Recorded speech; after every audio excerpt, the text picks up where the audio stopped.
Ria, it's good to be back here this morning. Happy Monday to you from home that you're watching us. Yeah, good morning, Nigerians, and it's also a beautiful Monday morning to us here in Abuja. TJ, I think let's just hit the ground running because so much to discuss today. Well, good morning, Nigeria. Nigeria's public universities are once again on the brink of paralysis as the Academic Staff Union of Universities has declared a 2-week total strike, accusing the federal government of insensitivity and failure to honor previous agreements. The industrial action takes effect from today following the expiration of a 2-week ultimatum to the government to resolve long-standing issues affecting the education sector. ASUU President Professor Christopher Piwuna said the decision became necessary due to years of unfulfilled promises. He explained that the union's National Executive Council took the decision after a series of fruitless meetings with government representatives. However, the federal government has called on the Academic Staff Union of Universities, ASUU, to reconsider its decision to embark on an industrial strike, emphasizing that constructive dialogue remains the most effective and sustainable path toward resolving all outstanding issues in the tertiary education sector. And this latest strike revives memories of prolonged shutdowns that have repeatedly disrupted Nigeria's academic calendar, leaving students and parents frustrated. It also underscores the fragile state of labor relations in the education sector, where trust between the union and government has worn dangerously thin. Dr. Odo Nathaniel John is a lecturer in the Department of History and Diplomatic Studies, Federal University of Kashere, Gombe State. He joins us via Zoom. Good morning. Good morning, presenter and co-presenter. All right. I can see my... good morning, viewers. Okay. I'm glad to be here. Nice to have you. And here in the studio is the big masquerade himself, the National President of ASUU, Professor Christopher Piwuna. Nice to have you join us this morning. Thank you very much. Good morning. Okay, let's hit the ground with these. Yesterday you called for a nationwide strike.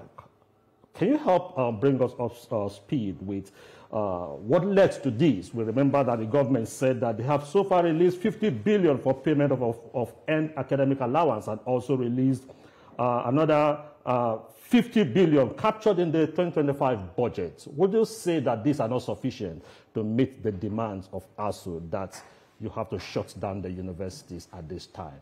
Well, thank you very much for having our union once again to this program. I think the issue of 50 billion, whether it is EAA or revitalization fund, is something that is commendable. We thank the government. They've been able to get rid of that. We wish it were more, but it's a good start.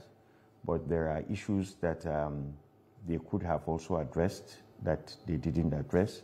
The issue of our 2009 agreement that has dragged on for over 13 years.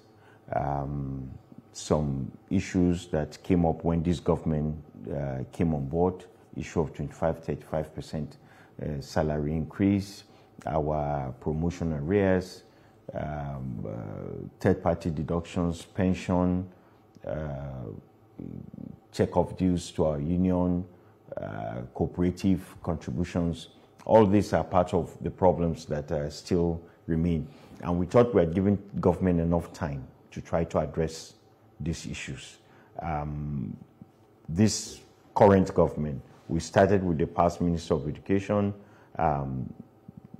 too much talk, no action.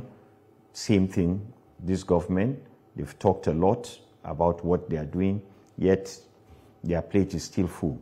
They have not addressed most of these issues. So without sounding ungrateful or appreciative of government completely, we want to put this issue of 50 billion naira aside. By the way, the 50 billion naira for revitalization is actually 300 billion naira. They said they can't afford that. They reduced it to 150 billion naira. They said they were going to do it in 3 tranches. They've done the first tranche after about 6 months of waiting. So if they want to pat themselves on the back for doing that, we won't take that away from them. All right, Mr. Piwuna, this is not the first time that ASUU is going or enforcing strike on the grounds of welfare. But let's take a look at the students who feel this the most. Students have lost many academic years due to this strike and the same issue. And they are asking, why should we suffer again for the same issue? What do you have to say to them? Students have suffered, no doubt. We can't take that away from them, that it has been very difficult for them.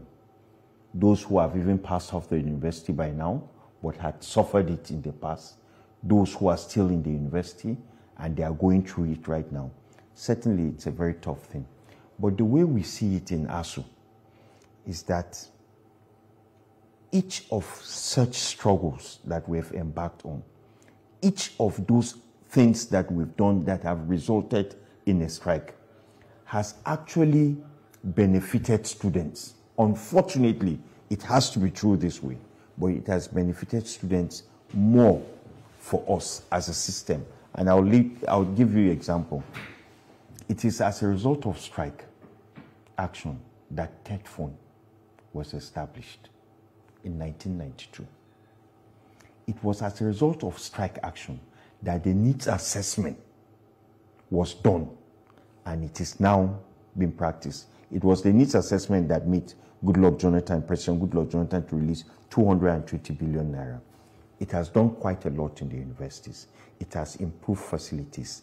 Those who are studying computer science, for instance, if you go, computers have been provided to most students.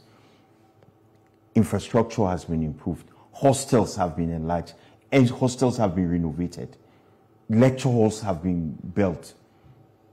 So our action has led to benefits in terms of the conditions of learning for students. Is it only strike that will make these things happen? We have tried everything. We have tried discussions. We have tried writing letters. We've tried meetings. We've tried behind-the-scenes discussions. We have visited traditional rulers away from the cameras. We have visited opinion leaders in this country away from the cameras. It hasn't worked. It is only when we get to this point that government responds. Unfortunately, if there is anybody, including our students, if there's anybody that thinks there's one thing that we need to do outside what we have done, we are ready to learn.